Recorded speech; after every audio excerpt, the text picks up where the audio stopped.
let's make some sourdough bread. I fed Dimples yesterday and she rose up really tall and is still right there.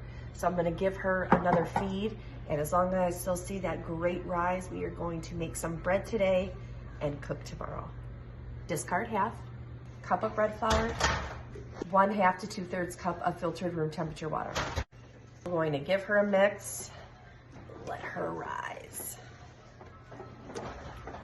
And then in 4 to 5 hours, I'm expecting to see this double in size. Okay, Dimples has more than doubled in size. She started to raise up all the way above here and just started dropping. So this is the perfect time to make sourdough. You wanna see that rising, doubled within 4 to 6 hours. And then once you don't see that dome on the top anymore and starts to drop a little, you know it's good to go. You don't need to do the float test. 250 grams of our starter. I'm gonna do about 625 grams of room temperature filtered water. Then we are going to mix this up until it's milky and frothy looking. 1,000 grams of unbleached bread flour. This is going to make 2 loaves. Don't let other posts scare you. Put the salt in with your flour. We're going to give it a mix.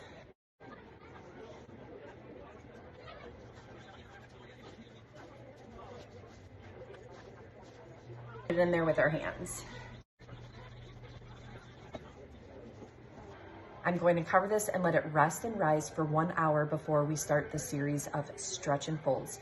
You can screenshot the little timeline here so that you see what is going to be happening over the next 4 to 6 hours, but I will be back in a little bit to show you how to do both the stretch and folds and the coil stretch. First, after that first hour, you're not going to see too much change in the dough. That's okay. You're just going to go around and stretch and fold 6 to 8 times. Again, after that second hour, same thing. If it's too sticky, just add some flour. Then for the third set, we're going to do coil stretches. You're just going to grab from that middle, bring it up, and let it fold upon itself almost like a ribbon would. And then by that fourth time, you're really going to see that tension. You don't want to disturb the dough too much because we want to keep the integrity of those bubbles going strong. So I might have shortened my last rise by just a few minutes because I'm so tired. I'm going to add a little bit of flour to my Benetton. See how she looks. Beautiful bubbles, amazing rise.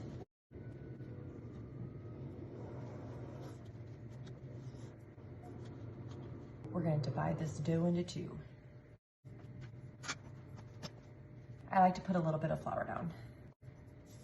We're just going to create a rectangle and get this dough all nice and cozy for her bed. Fold up, fold the sides over, and then just nice little roll. Push and pull, pull, rotate, push, pull, rotate, push. Keep doing that so you get a nice tightness in your dough. Upside down into your Benetton. A little pinchy all to the center. We're gonna wrap up Dimples and put her in the fridge for a little sleepy sleep so we can bake in the morning.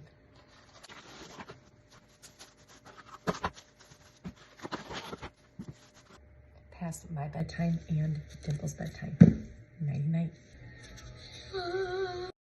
Let's make our first sourdough loaf with Dimples. She has been proofing in the fridge overnight. I have the oven preheated to 450 with my Dutch oven in there. I'm gonna put a little bit of flour on my parchment paper. I hope for a very high rise, but I also understand that the first loaf from your sourdough starter may not be the best, but as my Dimples gets stronger, my loaves will too. Let's make a little heart.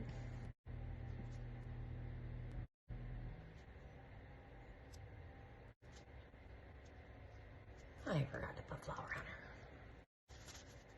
Okay, so 30 minutes at 450 degrees covered, and then another 15 minutes. You can lower that temp to 425, just so that your top doesn't get too dark.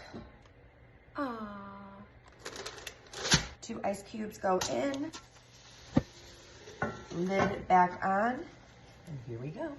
It's crazy how nerve-wracking your first loaf of sourdough bread is when you make a new starter, because, I mean, you put a lot of time into it, right? Let's see. Not gonna show you yet. 20 more minutes. All right, the moment of truth. Beautiful. She looks absolutely gorgeous.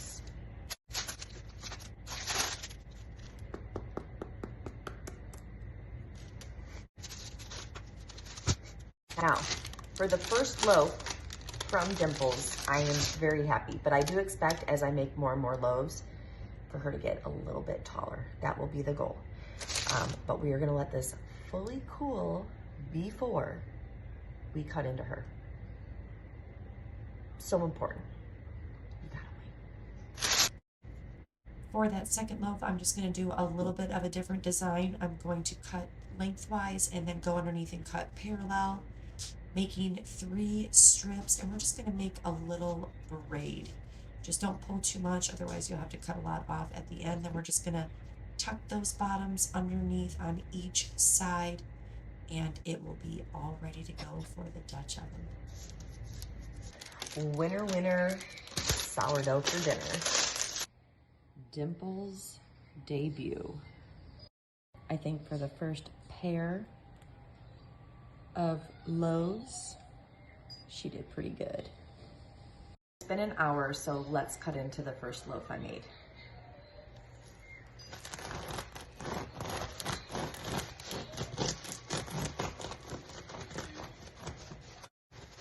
A moment of truth.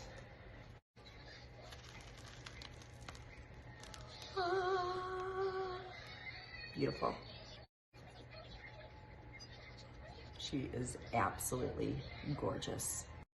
Perfect squish.